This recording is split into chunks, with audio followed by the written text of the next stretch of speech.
Assalamualaikum warahmatullahi wabarakatuh. Alhamdulillah, syukurillah, salatu wassalamu ala rasulillah. Pada sebelum kita mulai perkuliahan, kita kita dalam dan di dunia dan salam dan barat.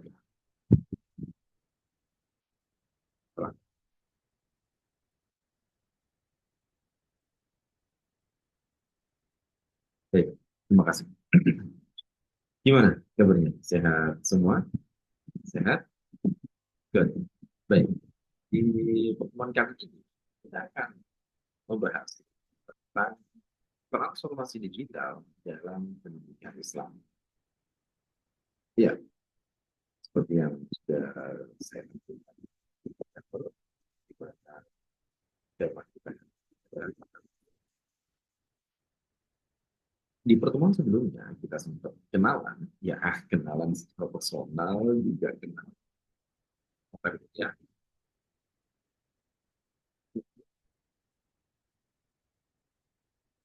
Dan itu juga mau ngomongin tentang beberapa hal yang berkaitan tentang pembelajaran, desain pembelajaran juga di era digital atau dalam di mana memang digitalisasi di dunia pendidikan sebenarnya bukan hal yang baru, bukan hal yang baru, tetapi percepatan tiba-tiba terjadi karena suatu keadaan hingga akhirnya terciptalah seperti yang saat ini kita jalani bersama dulu coba di mana pembelajaran digital adalah sesuatu yang menjadi bagian dari pendekatan pembelajaran pendidikan agama Islam, pembelajaran perkuliahan. Ya, kalian sudah belajar siswa Winsiber di mana mestinya tidak terkejut dengan kondisi atau penyesuaian desain pembelajaran pendidikan kita Islam dari pembelajaran kita. Otomatis kalian cukup punya privilege. Ya, di mana privilege itu bisa kalian dapat dari pertemuan dosen, entah itu sinkronus maupun asinkronus, dan di mana kalian bisa menelaah betul apa yang masalah itu dan bagaimana solusinya. Kalian bisa dapat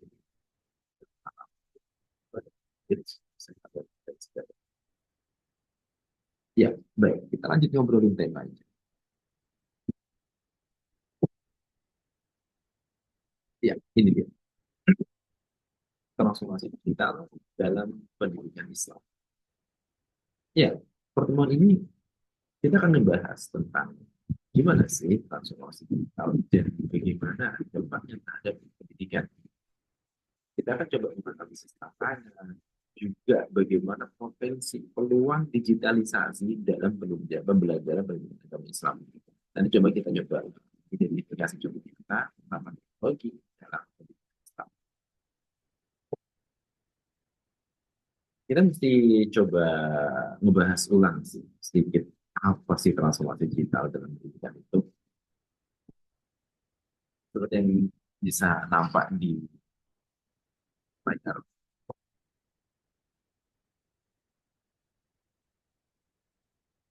Ada gambaran perubahan model pembelajaran di mana digitalisasi itu adalah hal yang akrab dengan komputerisasi. Ya, seperti itu. Meskipun di era masa kini kita akan berkenalan juga dengan ilustrasi tersebut yang menggunakan digital, itu bagian dari digitalisasi. Tetapi memang era awal adalah munculnya komputer menjadi transformasi menjadi titik munculnya transformasi digital di dunia pendidikan secara umum, secara global.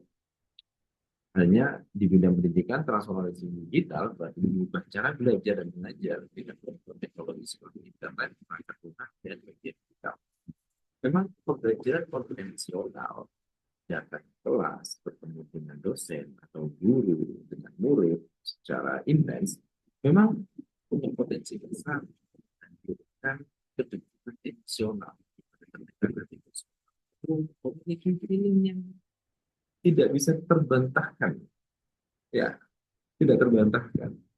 Hingga akhirnya seolah-olah beberapa orang yang terbiasa dengan pembelajaran konvensional kesulitan, kesulitan secara feeling, itu kesulitan untuk beralih ke dunia digital.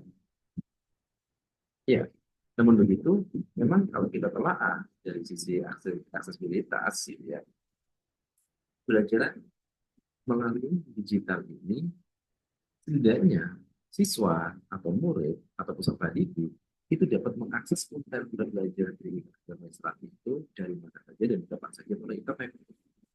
Ya, seperti kuliah hari ini, karena perkuliahan saya kasih batasan satu hari, misalnya, maka dalam satu hari itu kalian bisa mengakses dan mengikuti kuliahan. Bahkan sebenarnya selama ini digital itu bisa hapus, ya, maka kapanpun kalian ingin mengulang pembelajaran ini, ya kapanpun ingin mengulang pembelajaran ini, kalian bisa. Kenapa kayak itu kelebihan dari Asia. Kalau berkaitan dengan interaktivitasnya, penggunaan media digital seperti video, animasi, dan gamifikasi berikan edukasi siswa dalam proses belajar. Ini nggak bisa dipungkiri. Memang dalam beberapa skenario dari desain pembelajaran yang saya rencanakan, itu juga akan berpotensi meminta mahasiswa membuatkan video, gitu ya. Video mungkin seperti praktek belajar atau mungkin komunikasi, gitu ya. Bisa juga sharing pendapat melalui video tersebut.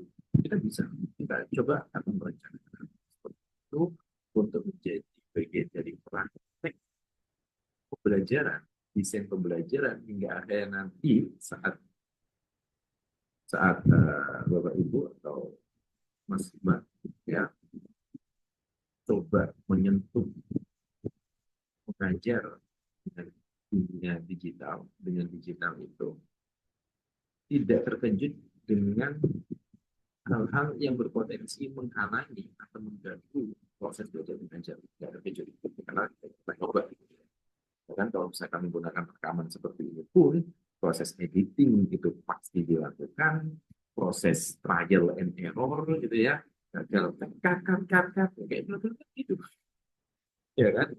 Tetapi mau nggak mau, hal ini kelebihan dan kekurangan dari bagaimana digital itu menjadi bagian dari proses pembelajaran.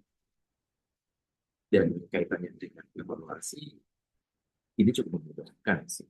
Kalau dulu gitu ya, yang konvensional harus di kertas gitu ya, dulu ngecek satu-satu gitu ya.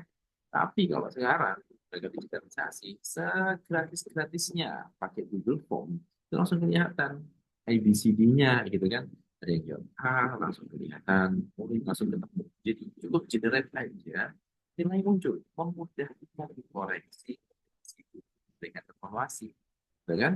Jadi tinggal membuat satu soal gitu untuk kemudian beberapa kelas untuk mengevaluasi. Kita nggak perlu capek-capek koreksi, tapi kita langsung tahu ini jawabannya. Hanya kita bisa memberikan evaluasi lebih cepat dan akurat dibanding cara konvensional. Itu kelebihannya. Mungkin bisa ambil positif dari transformasi digital dalam.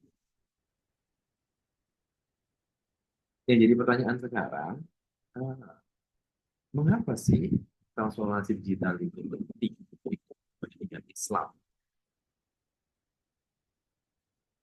Ya,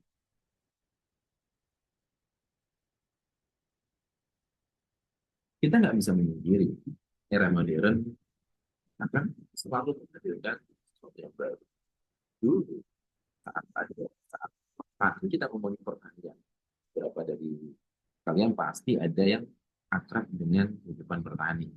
Di mana dulu sebelum ada traktor, ya, traktor, kita masih menggunakan alat manual manusia sebelum terpikirkan kerbau untuk menjadi pembajak sawah. Ya, tetapi setelah pembajak sawah menemukan ide untuk traktor atau yang bermesin gitu ya, pembajak sawah, mesin pembajak sawah itu akan membutuhkan pekerjaan.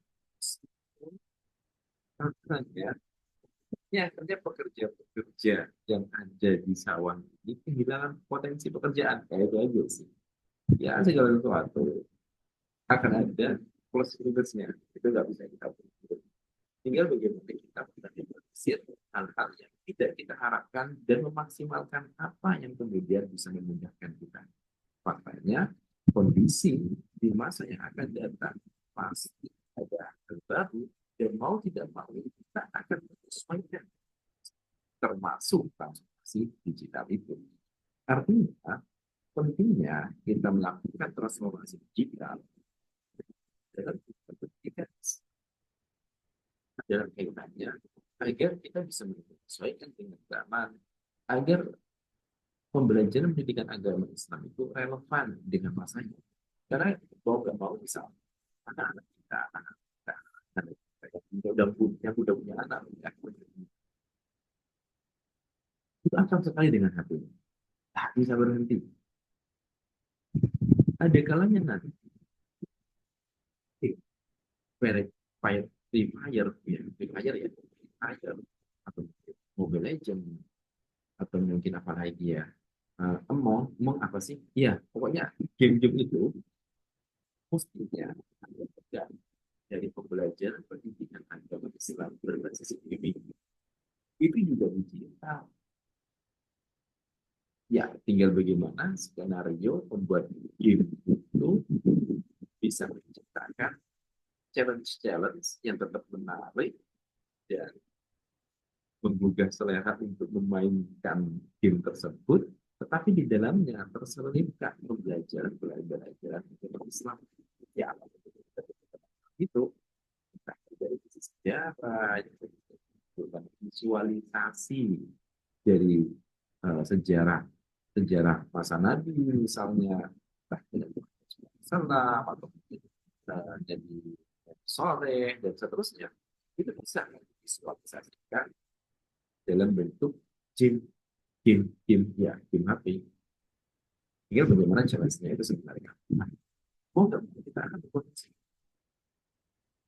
Bisa jadi era sekarang belum begitu. Itu karena jarang sekali game yang berbasis pendidikan menarik minat masa atau konsumen untuk memainkan. Beberapa ada sudah usaha-usaha untuk menciptakan game yang berbasis pendidikan. Itu ada. Tetapi minat terhadap itu belum cukup kuat.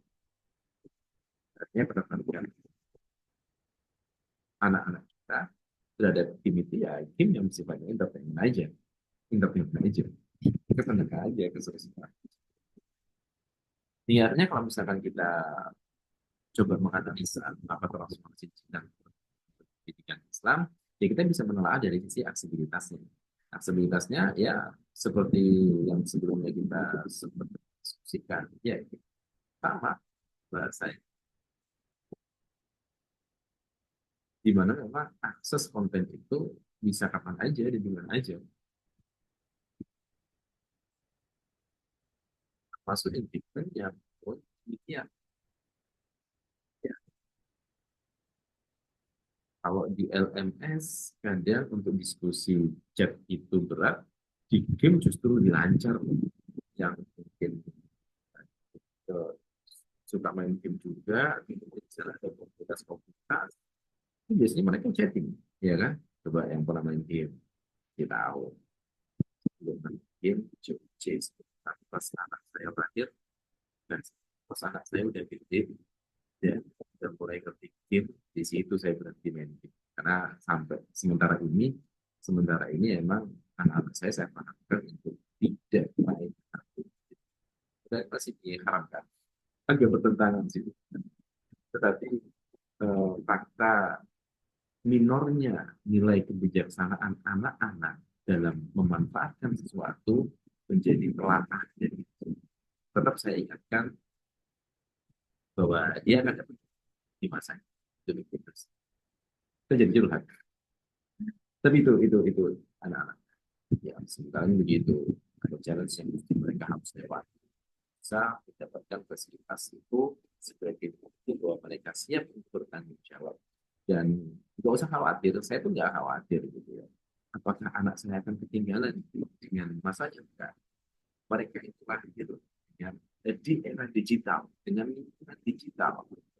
Meskipun mereka nggak megang setiap hari, sekali megang pasti dia akan akrab, pasti.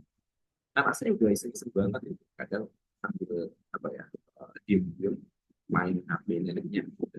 Sekali megang, dia bisa download game, dan dia bisa main, mengikuti alur dari game itu. Meskipun bahasanya Inggris kan.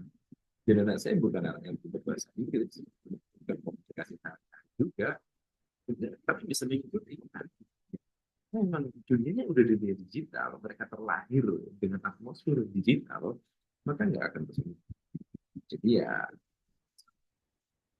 tidak saya ya. Tapi itu karena memang saat banyak ibu-ibu atau orang tua pada menjerit karena bagaimana sulitnya menahan hasrat anak-anak main game. Mereka sibuk untuk menghentikan itu. Ya bersyukurnya kami tidak. Saya sama itu saya tidak sampai ke sana. Tidak sampai ke sana. Ya alhamdulillah sih. Bagus juga. Tapi ya saya sering berterima kasih sama anak-anak karena ya untuk mengikuti aturan rumah. Itu tetap saya apresiasi. Saya kasih pelukan dan kasih jempol. Meskipun ya ketika dia main ketemu sama temannya pasti nah, bakal nonton atau lihat gitu ya. Dan yang memprihatinkan untuk usia anak SD kadang mereka mengkonsumsi sesuatu yang nggak sesuai. Ya, anak saya cerita. Meskipun pada akhirnya diingat juga, diingat kalau ada pantas dan tidak pantas, itu coba ya soal teman. Jawab sih. Ya, oke, lanjut kita ke slide selanjutnya. Kalau kita coba mengulik dari sisi sejarah, kita masih digital, transformasi digital dalam pendidikan, memang seperti yang saya singgung di awal tadi, di mana ya di sekolah-sekolah jalan Barcelona itu terjadi 1980 ya tahun 1980 itu meski tidak semasif era sekarang tidak semasif tetapi ketika di sekolah sudah ada komputer maka itu sudah menjadi titik awal di mana transformasi digital itu sudah berlangsung ya di tahun 2000-an baru internet mulai diintegrasikan di dalam pembelajaran dan akhirnya muncul learning dan pembelajaran jarak jauh. Iya, pembelajaran jarak jauh sudah ada ketika internet itu terintegrasikan di dalam sistem pembelajaran. Dan yang surprise di tahun 2020-an,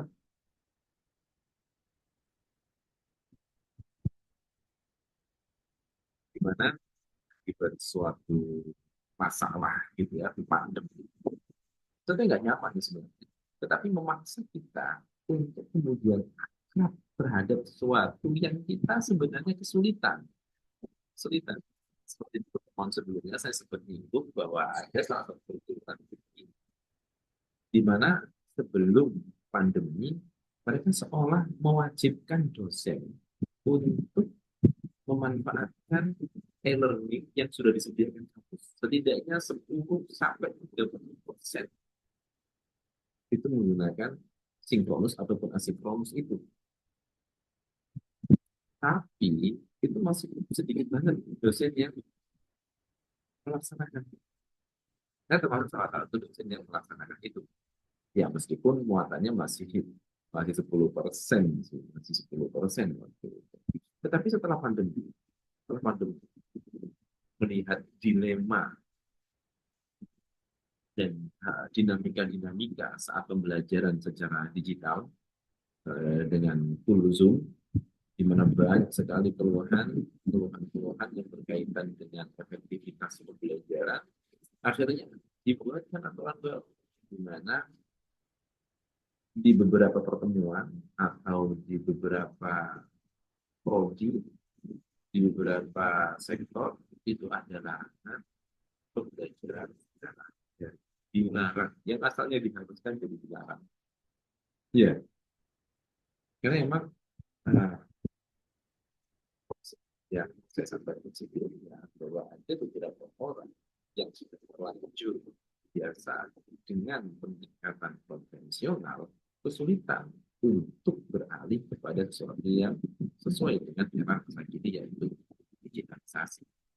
Meskipun kita tidak bisa mengkiri bahwa tatap muka itu memiliki rasa yang berbeda dibandingkan tatap maya. Tatap muka itu lebih bisa berikan sentuhan-sentuhan emosional, meskipun interaksi itu tidak dilakukan secara intens. Meskipun hanya ketemu di kelas dengan jarak yang mungkin komunikasi tidak intens, itu kedekatan emosionalnya itu beda sekali, berbeda dibandingkan dengan pembelajaran digital di mana kita bisa interaksi langsung. Kamu di mana gitu kan, chatting kan, atau mungkin video call kan, biasanya dekat banget. Intensitas komunikasi itu bisa terlaksana secara dalam dalam dunia digital. Tetapi kita nggak bisa memungkiri perbedaan kedekatan emosional itu antara pembelajaran secara tatap muka dengan pembelajaran tatap maya. Ini dilema-dilema yang mungkin terjadi dalam proses pembelajaran digital. Ya, kita coba masuk ke slide selanjutnya. Ini seperti yang tadi dibahas, ya kita skip aja. Dampak transformasi digital pada pendidikan. Selanjutnya, nah, ini peluang dari transformasi digital dalam pendidikan. Meskipun kita tadi sempat singgung, saya pun memberikan penekanan tentang banyaknya tantangan. Tetapi ada beberapa peluang yang diperhatikan. Yang pertama, customisasi pembelajaran. Teknologi memang pada akhirnya akan memungkinkan dosen menyesuaikan materi berdasarkan kebutuhan kemampuan siswa. Kita bisa mengamati, oh, anak ini pintar matematika di bagian A, anak ini pintar matematika di bagian B. Oh, ini kalau misalkan kita diamati, ternyata dia sejarah. Maka hingga akhirnya era sekarang kemudian muncul kurikulum merdeka, itu adalah bagian dari transformasi digital. Karena dengan transformasi digital itu customisasi pembelajaran lebih mudah. Orang tinggal scroll mana yang dia mau, tinggal klik, jadi itu pembelajaran yang bisa dirasakan setelah transformasi digital itu. Kemudian kolaborasi global, ini sih yang kita tidak bisa diri. Saat ini dibandingkan masa dulu, di era digital ini kita nggak kesulitan. Bagaimana sih pembelajaran di Finlandia?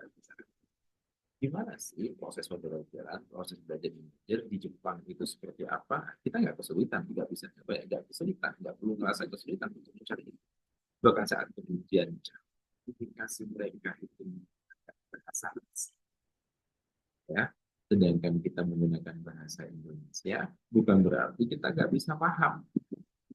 Ya, karena bisa jadi kita menggunakan translate atau sesuatu yang berkaitan transla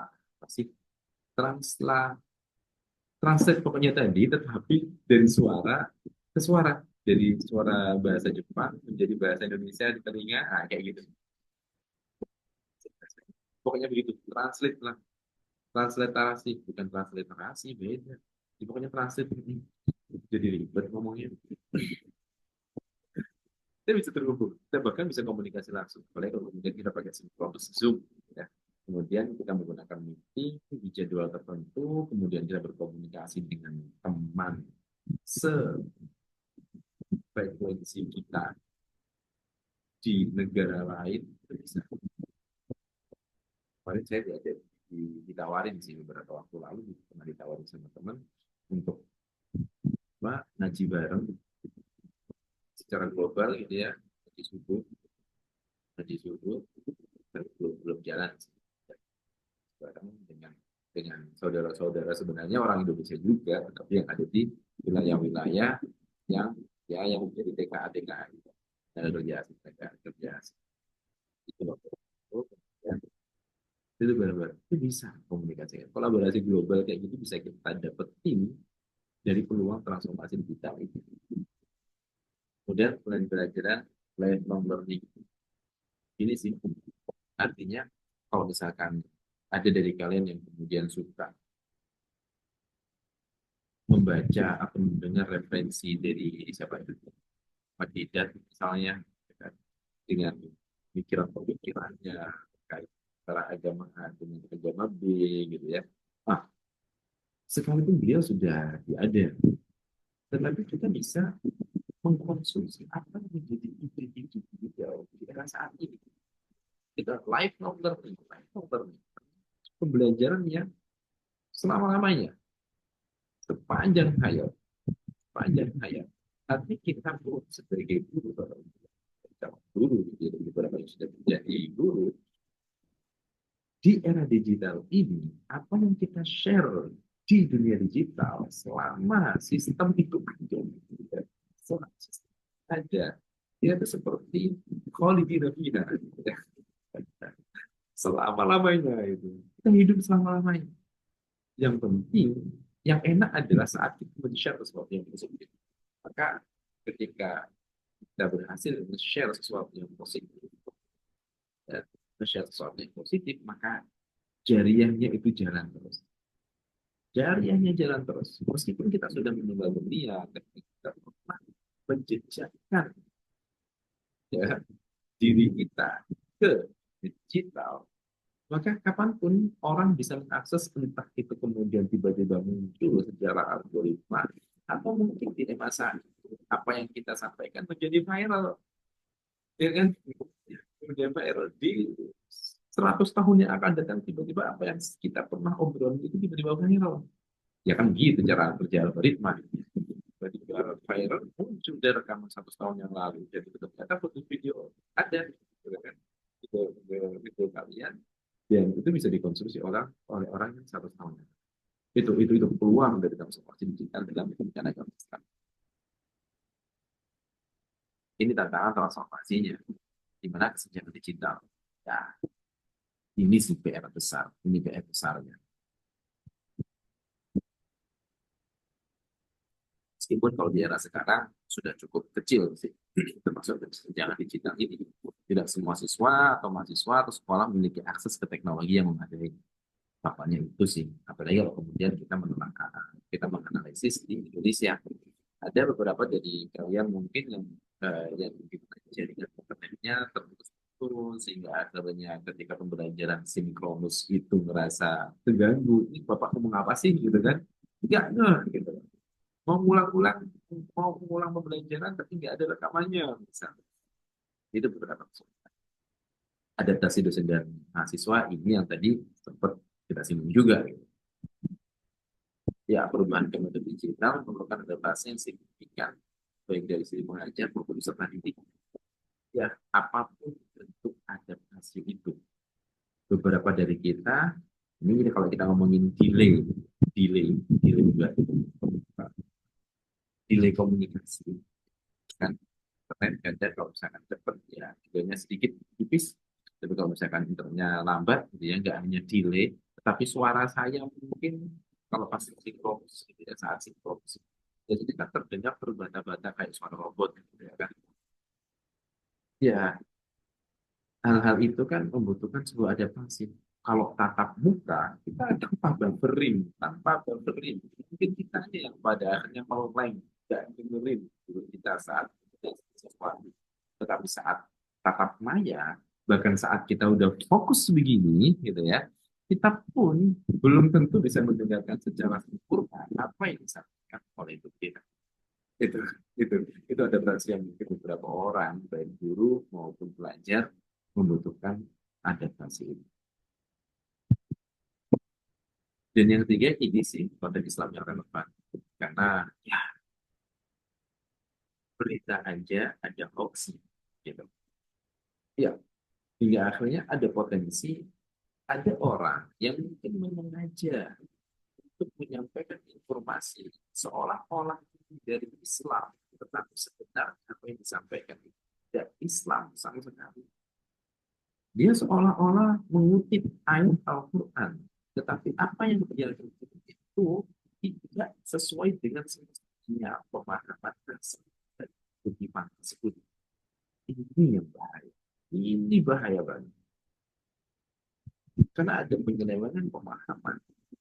Penyelewengan pemahaman. Dan orang sekarang itu bisa melakukan itu dengan gaya anonim. Anonim itu tidak terlihat, tidak diketahui siapa yang melakukannya. Meskipun ya bisa aja sih dihack, kemudian mencari tahu pelakunya siapa, ya bisa-bisa aja. Tapi kan membuang-buang waktu hingga akhirnya karena tim-tim cyber seperti itu masih belum banyak sangat tinggi. Akhirnya ya ini bisa jadi sesuatu yang kemudian tantangan di transformasi digital ini. Ya, konten Islam yang karena potensinya ya radikalisme pun muncul dan dikenalkan juga akrab di ya, ya, ya, begitu. Itu tantangannya. Dan ini beberapa contoh kasus di mana ada beberapa perguruan tinggi yang sebenarnya sudah menggunakan e-learning sebagai media pembelajaran. Ya sebenarnya nggak cuma Universitas Islam, termasuk itu aja, termasuk Unsiber pun udah pakai sebenarnya. Tapi tidak saya contohin di sini, tapi saya omongin aja. Saya omongin aja. Kalian pun adalah orang yang terlibat langsung di pembelajaran e-learning secara digital ini. Itu. Kemudian aplikasi Al-Quran digital. Ini sih udah lama banget sih. Udah lama banget. Karena tafsir pun ada, saya punya apa di tablet Android itu Maktabah Syamilah itu ada Maktabah Syamilah gitu ya. Maktabah Syamilah itu kan berbasis digital juga. Kitab kuning sudah lagi tidak pakai cetak gitu ya, tapi pakai digital. Install aja gitu ya. Tinggal seberapa kuat dan seberapa besar memori di kitab kuning. Itu aja sih. Ya, akhirnya kita bisa kecil. Jadi memudahkan ketika mencari referensi, ketika bahas masail gitu ya. Ketika bahas masail, buka maktabah syamilah yang ada di komputer gitu ya. Atau mungkin sedang melakukan penelitian tentang hadis, kedudukannya seperti apa gitu ya. Apakah ada hadis lain yang senada atau serupa dengan hadis yang sedang kita kaji saat ini, itu memudahkan sekali dengan digital ini. Serius. Senang rasanya waktu masih mahasiswa dulu waktu di pesantren dan kemudian berhadapan dengan uh, Basul Masail yang membutuhkan referensi cepat dan akurat. Tinggal searching gitu kan, tinggal keywordnya nemu, ya udah. Itu.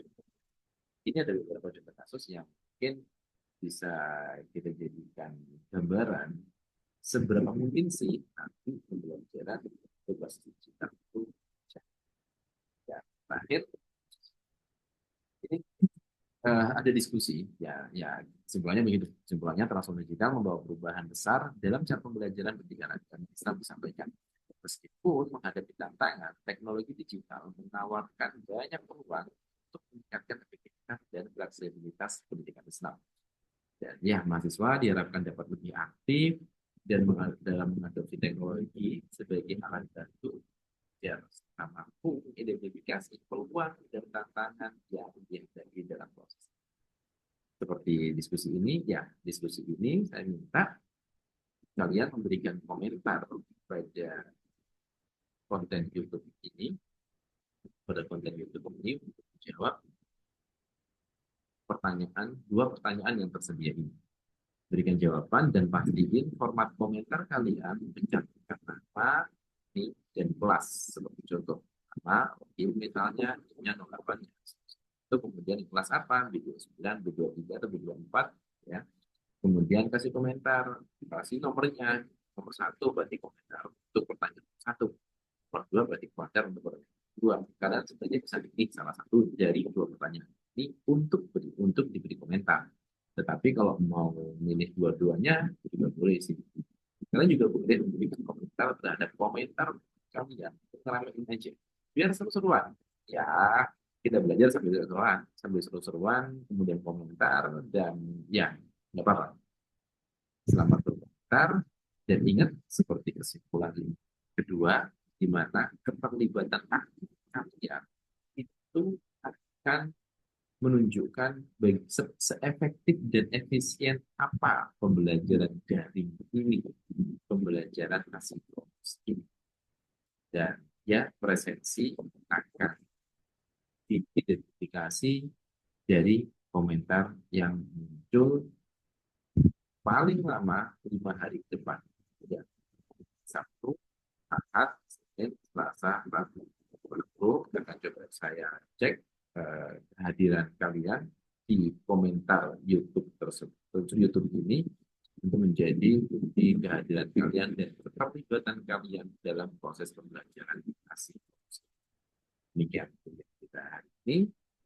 Kita tutup dengan bacaan surah Al-Asr dan doa kafaratul majlis. A'udzubillahi minasyaitonir rajim. Bismillahirrahmanirrahim. Wal 'asri innal insana lafi khusr illa alladhina amanu wa 'amilus solihati wa tawassaw bil haqqi wa tawassaw bis sabr. Subhanakallahumma wa bihamdika asyhadu an la ilaha illa anta astaghfiruka wa atubu ilaik. Baik, begitu diskusi kita terkait transformasi digital dalam pendidikan Islam. Kurang lebihnya saya mohon maaf, semoga bermanfaat dan sampai ketemu minggu depan, insya Allah. Nah, itu sih, kalau satu Assalamualaikum warahmatullahi wabarakatuh.